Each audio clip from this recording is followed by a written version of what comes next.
AG2R La Mondiale est heureux de vous présenter Face aux syndicats. Bonjour à tous, Face aux syndicats, c'est votre émission pour découvrir les associations, les fédérations, les syndicats, les organisations qui feront la sécurité de demain. Alors, quelle était l'idée de départ quand on a créé ASIS International ? Alors, l'idée de départ, qui est une vision américaine, et je vais répéter, c'est American Society for Industrial Security. Ouais. Le but, c'est de se regrouper pour avoir des best practices. Les best practices passent par la certification, et pour pouvoir créer des certifications, on passe par le networking. D'accord. Donc, à la base, c'était pour représenter les sociétés américaines dans l'industrie de la sécurité physique, et tout doucement, on a pu avoir un réseau international. Alors, il y a un pilier qui est également extrêmement important, c'est la certification. La certification, exactement. Pour être international, il y a des Masters France, mais est-ce que vous connaissez un Master international de la sécurité physique ?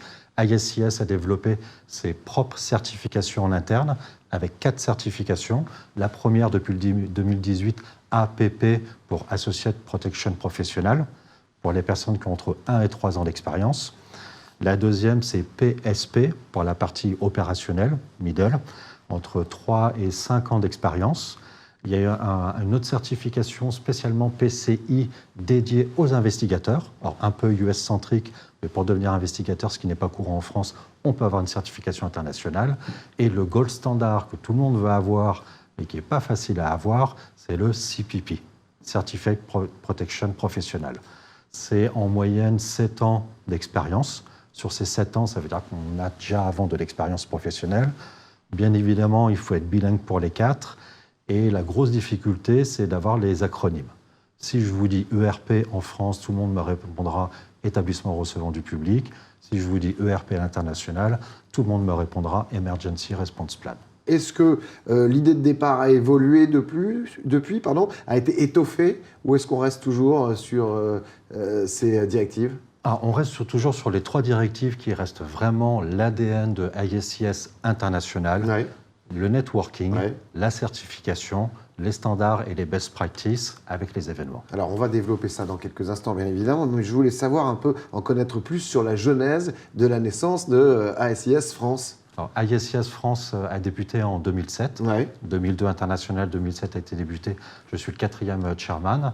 On est à peu près une centaine de membres. D'accord. Centaines de membres. Et quel profil en majorité ? On peut avoir autant des Chief Security Officers, Ouais. autant d'avoir des donneurs d'ordre, autant avoir des indépendants qui ont créé leur société. Je pense à un membre qui était responsable Europe, qui a eu le courage de créer sa société pendant le Covid, D'accord. de coordination de sécurité et de conseil au niveau de la sécurité, et qui maintenant fait partie de du support des Jeux Olympiques à Paris. Ah oui, d'accord. Donc ça a quand même été un sacré challenge. Un autre exemple, je me souviens d'un jeune qui a fini l'armée en 2004, il avait 24 ans, c'était à peu près il y a 3 ans. Il a voulu s'ouvrir sur l'international et il se posait la question, est-ce que je reste dans l'armée? Est-ce que j'essaie de devenir manager international ou je reste côté français? Donc il a pu se mettre en relation avec nous, faire du mentoring et pouvoir le guider en fonction de ses envies. Donc ça, ce sont des très bons exemples. On parlait tout à l'heure justement de ces pôles, de ces piliers d'ASIS. Le networking, c'est quoi? C'est du retour d'expérience? C'est comment vous fonctionnez à ce niveau-là? Ça dépend comment vous l'utilisez. Ouais. Si je compare ISIS avec Agora, qui est très bien, ISUS, c'est comme une université. Si vous vous inscrivez et que vous ne faites rien, rien ne se passera entre guillemets. D'accord. Donc il faut être réellement proactif. À partir du moment où on est international, c'est qu'on a voulu l'être, donc on fait du réseautage. Sur le networking, encore une fois, 100 membres. Au niveau français, on est en relation avec l'Agora, avec le CDSE, avec la FFSPS, aussi avec le MBA de l'école des officiers de la gendarmerie nationale, avec les magazines comme PSM, les Events et autres. Donc il y a le networking national et il y a le networking international. Ouais. Donc l'exemple du Covid en 2020, on s'est focusé un peu plus sur le tactique et sur le networking, comment se benchmarker pour gérer le Covid en France, mais aussi par rapport à nos collègues en Europe. Ouais. En tant que personnellement responsable de la cellule de crise pour ma société.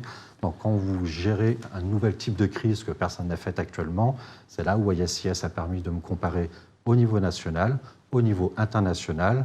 Et le gros imbroglio du début, c'était les voyageurs. Bien sûr. Comment on continue avec les voyageurs. Ouais. Et quand vous regardez les travel restrictions, désolé pour l'anglicisme, que ce soit Les national, restrictions de voyage. les restrictions de voyage, que ce soit national, international, l'ambassade d'Angleterre qui dit on peut faire ça mais pas faire ça, la France qui Bien dit sûr, l'inverse, bien sûr. avec la Belgique et la personne est localisée en Amérique, Ouais. on doit la faire rapatrier. D'accord. Donc ça, c'est un gros challenge pour comprendre. Et donc là, il y a justement beaucoup d'aide et de remontée d'informations d'Asis International pour que chacun puisse aller puiser les informations. Comment ça se passe? Il y a tout ce qui est best practice et standard, donc basé sur les retours d'expérience et des professionnels à IACI International, on a pu développer des best practices, comment fermer et ouvrir son site. Ça peut paraître basique, mais en tant que Covid, c'est pas la même façon quand on a un taux d'occupation. Ouais. Et après, essentiellement, c'est se benchmarker. Comment font les autres? Comment je fais? Si on fait tous la même bêtise, ça devient un standard à la fin. D'accord. Donc, pour traduire, pour ceux qui ne sont pas bilingues, like us, best practice, c'est les meilleures façons de procéder. Bonne pratique, retour sur On expérience. est d'accord, donc les retours d'expérience, et Ouais. chacun va effectivement permettre de progresser via les communautés et les échanges. C'est exact. Le responsable sûreté ou Physical Security Manager n'est pas forcément expert dans les épidémies, dans l'hygiène ou autre. En fonction de la taille de la société, il y a des types d'experts ou pas, où on va voir à l'extérieur. Mais de se permettre de se benchmarker, de regarder ce que font les autres à petit, moyen et grand niveau et international, ça permet de créer son standard et de pouvoir développer des best practices derrière, des bonnes pratiques d'usage. Est-ce que ça a justement été flagrant, c'est grâce au rétex depuis la crise sanitaire, justement, d'aider les uns et les autres en fonction de ce qui se faisait dans les pays? On a tous été pris au dépourvu, les directeurs sécurité sûreté également. Est-ce que ça a aidé? Totalement. À chaque cellule de crise, en dehors d'ISIS, pour ma partie professionnelle, je fais France, Benelux et Maroc. Et à chaque entité juridique dans chaque pays, ça me permettait de benchmarker selon les différentes entités du même groupe, mais aussi en dehors de ces entités-là, dans le même type d'industrie, comment ils faisaient. Est-ce qu'on était basé sur un 20% de taux d'occupation? Comment on entend de travailler 2 jours ou 4 jours par semaine, tout ce qui est des certificats pour pouvoir se déplacer, quelles sont les solutions mises en place, la technologie pour avoir le taux d'occupation sur site, un siège sur 2, parce qu'on met des croix rouges, des croix vertes, tout ce que vous voulez. Il y a la terminologie aussi incendie en fonction du pays. Bien sûr. Donc si j'utilise du rouge ou du vert, on va éviter de l'utiliser pour la partie sûreté, pour la partie épidémie. Donc de se benchmarker tactique et opérationnel, ça permet de conforter sa stratégie et le conseil en entreprise. Ça se concrétise matériellement comment vos échanges, j'imagine, parce qu'avec l'international, beaucoup de visio, et s'il y a quand même, malgré la crise sanitaire, des déplacements pour vous retrouver, comment vous fonctionnez très précisément? Alors, beaucoup de visio. Déjà, Ouais. de par la position d'être international, on n'a plus l'obligation sûr. forcément de se déplacer sur le HQ. On a une équipe, donc on reste sur visio depuis très longtemps. Et là-dessus, il y a une régularité en termes de visio? Est-ce que vous avez des plannings? Est-ce que vous... On a des plannings au niveau ISIS France, c'est par quarter. Ouais. C'est Quarter, c'est-à-dire par trimestre. Merci de D'accord. me poser l'école comme ça, le temps de traduction. Par trimestre. Par semestre, on a les réunions aussi au niveau Europe. Et après, il y a des besoins individuels. Pour ISIS France, on a un groupe WhatsApp dédié aux membres. Et au lieu d'envoyer des longs emails, de faire des visios de 3 heures, parce qu'on passe tous nos journées à ça, Bien sûr. et on a bien tous vu pendant le Covid, au début, l'agenda, c'était de 8h le matin à 20h le soir, sans manger. Tout le monde se mettait des meetings entre midi et 2h, spécialement mes amis UK d'Angleterre qui ont un décalage et qui nous mettent en plein milieu. Bien sûr. Donc j'ai essayé de passer plus sur du WhatsApp, sur des messages courts avec des besoins clairs et mettre en relationnel les personnes. Donc soit quand je voyais qu'il y a un besoin en fonction des messages sur le groupe WhatsApp, je mettais dans la foulée un meeting avec les personnes volontaires pour qu'on puisse débriefer, soit les personnes se mettaient en relation par elles-mêmes automatiquement, que ce soit en France ou à l'international. D'accord. Donc l'international, j'imagine qu'il y a cette complexité des décalages horaires aussi. Il faut jongler avec ça. On a l'habitude. On peut se réveiller à 3h du matin en fonction du besoin pour le business, on sera présent. Ouais. Et des crises. Ouais, exactement. Les crises, c'est toujours en dehors des heures ouvrées. Sinon, c'est pas marrant.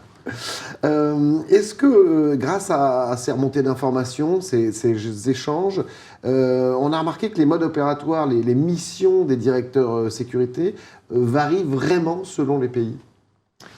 Déjà, il y a la dichotomie France et internationale. Le directeur responsable sûreté n'aura pas exactement les mêmes fonctions que le Physical Security Manager.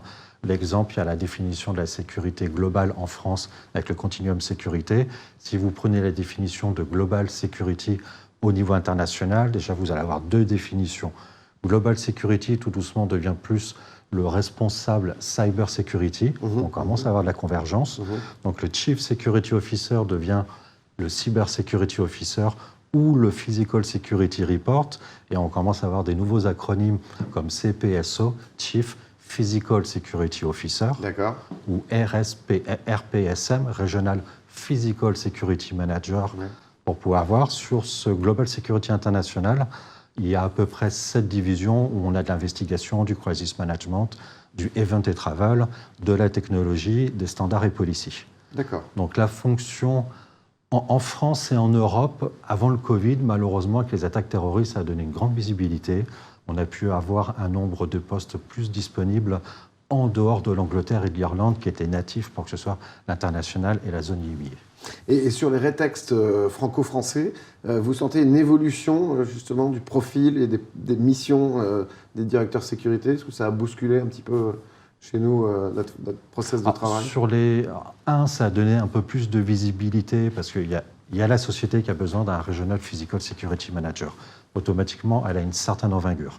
Après, il y a la société type nationale où malheureusement, tous les incidents qui sont arrivés incluent les gilets jaunes. Ça a donné plus de besoins où le duty of care, je vous laisserai faire l'introduction, du voyageur international, on a besoin de le faire maintenant pour nos salariés aussi au niveau national. D'accord. Donc plus de visibilité, dit derrière un tout petit peu plus de budget et plus de prérogatives. Quand la cellule de crise est activée, 90% du temps, c'est pour une raison physique. Il y a un problème avec un voyageur, il y a des manifestations, il y a de l'épidémie et autres. Donc on se retourne naturellement vers le responsable sûreté, bien sûr, qui est généraliste, qui a ses spécificités, mais qui reste généraliste dans son domaine. Donc c'est là où on a besoin de s'appuyer sur des experts, et c'est là où ISCS, comme Agora, comme CDSE et autres, ça permet d'avoir des éléments transverses et de voir les bonnes pratiques des autres et apprendre des erreurs des autres. L'année 2022 vient de débuter. Quels sont justement vos projets au niveau d'Asis France sur cette année? Est-ce qu'il y a des choses que vous souhaitez faire évoluer, mettre en place? Alors, ce qu'on a commencé en 2021, continuer à promouvoir, on a fait une sous-division WIS, Women in Security, donc la promotion des femmes au sein de la sûreté, donc Physical Security au niveau international. Donc ça, le but, c'est de les mettre en avant, c'est de pouvoir avoir un groupe, donc c'est ADN aussi au niveau Europe et international pour ISCS, c'est assez natif pour les anglo-saxons, c'est d'avoir une cellule dédiée aux femmes pour pouvoir se promouvoir et prendre les bonnes pratiques pour ça aussi. D'accord, est-ce que le but, c'est aussi de féminiser un petit peu plus ce milieu? Ça se féminise tout doucement. Moi, je suis rentré en 2009. 2009, c'était armée-police, ce qui est très bien, il faut une diversité. Depuis, ça a bougé. Sur ISCS France, je vous dirais qu'on est plus... Alors, je n'ai pas fait les statistiques RGPD, hein, mais on est plus sur du 50-60%, plus 90% qui vient de l'armée et de la police. Et depuis 3 ans, il y a une recrudescence positive pour les jeunes et les femmes. D'accord. Et les jeunes, c'est aussi les jeunes qui peuvent, pas en fonction de l'âge, mais qui s'intéressent au métier et qui veulent rentrer dans ce métier-là aussi. Il y a d'ailleurs plus de femmes dans la police, dans la gendarmerie et dans l'armée, donc inévitablement, un jour ou l'autre, exactement. Dans le privé. On a un vivier de base à partir, ça se féminise, elles sont plus dures que nous, ce qui est très bien pour la sécurité physique. Et il y a aussi YP, Young Professional, où je viens juste d'attitrer une personne qui est jeune, donnant un exemple. Mais nous, on est jeunes, non? On est toujours jeunes, on est toujours jeunes, on est toujours les jeunes dans le métier. Encore une fois, ce n'est pas en fonction de l'âge, c'est en fonction de l'expérience. C'est pour les aider à développer, comme on rigolait sur le mot jeune, il y a un moment, j'espère partir en retraite. Quand je veux partir en retraite, l'ADN de la sécurité physique, c'est de continuer à protéger son prochain. Donc pour ça, on a besoin de nouvelles générations. J'espère évoluer dans ma carrière. Pour pouvoir évoluer dans ma carrière, j'ai besoin de m'appuyer sur des nouvelles personnes qui arrivent. Donc, de la transmission. Donc la transmission. Et pour un bon exemple de cette personne-là qui a 27 ans, qui a fait des études internationales, si je ne me trompe pas, qui était en Angleterre et aussi en Asie, est arrivée en France et elle a commencé à contacter sur LinkedIn plusieurs personnes avec certains titres pour pouvoir comprendre. Elle m'a contacté en me disant « Gabriel, est-ce qu'on peut discuter un tout petit peu? Je souhaite apprendre le métier. Voilà ce que je souhaite faire, du travel management à l'international, ce qui n'est pas forcément très développé en France. C'est plus basé en UK et Irlande pour la vision internationale et intelligence. Très active, proactive, elle savait ce qu'elle voulait. C'est une femme, donc ? C'est une femme. J'ai ouvert les portes d'ISIS. Je l'ai mis en relation avec mon network ISIS personnel. Elle a pu atteindre certaines personnes dans de grandes sociétés internationales où elle n'aurait jamais pu. Et au fil de la discussion, elle a levé la main pour être Young Professional. Sur Young Professional, aussi mon futur que je souhaite, avec le nouveau board ISIS Europe. Et je viens juste d'embaucher quelqu'un au sein de ma société qui est basé aux Pays-Bas, qui est le lead de la communication pour les Young Professional international.